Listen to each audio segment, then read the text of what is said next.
মৌনী অমাবস্যায় মহাকুম্ভে পদপিষ্ট হয়ে প্রাণ হারিয়েছেন স্ত্রী, মেয়ে। কোনো ক্রমে বেঁচে গিয়েছেন মা। ভরা সংসার নিয়ে মহাকুম্ভে পৌঁছতে পারলেও স্ত্রী আর মেয়ের মরদেহ নিয়েই বাড়ি ফিরতে হলো উত্তরপ্রদেশের বালিয়ার বাসিন্দা দীনেশ প্যাটেলকে। স্ত্রী সন্তানকে হারিয়ে শোকাহত দীনেশ।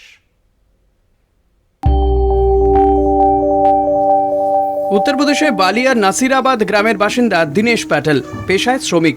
গত 25শে জানুয়ারি উপার্জনের কিছু টাকা বাঁচিয়ে রওনা দেন অমৃত কুম্ভের সন্ধানে, কিন্তু ভাগ্যের পরিহাসে ত্রিবেণী সঙ্গমে দুর্ঘটনার কবলে পড়ে দীনেশ এবং তাঁর পরিবার। পদপিষ্ট হয়ে মারা যান দীনেশের স্ত্রী রীনা ও মেয়ে রোশনি। মেয়েকে বাঁচানোর আপ্রাণ চেষ্টা করেছিলেন, কিন্তু কোটি কোটি লোকের মাঝে ব্যর্থ হয় তাঁর প্রচেষ্টা। স্ত্রী এবং মেয়েকে হারিয়েছেন দীনেশ, তবে অল্পের জন্য বেঁচে গিয়েছেন তার মা ললিতা প্যাটেল। চারিদিকে ভিড়ে ঠাসা। পদপিষ্টের ঘটনায় তখন প্রত্যেকেই নিজের প্রাণ বাঁচাতে মরিয়া।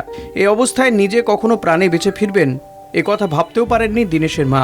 সেই ভয়াবহ দিনের কথা ভাবলে এখনও শিউরে উঠছেন ললিতা প্যাটেল। পুণ্যলাভের আশায় গিয়েছিলেন মহাকুম্ভে, কিন্তু ফিরতে হলো খালি হাতে। স্ত্রী এবং মেয়েকে হারিয়ে শোকে পাথর বালিয়ার দীনেশ প্যাটেল। মনীষ তিওয়ারির রিপোর্ট, কলকাতা টিভি।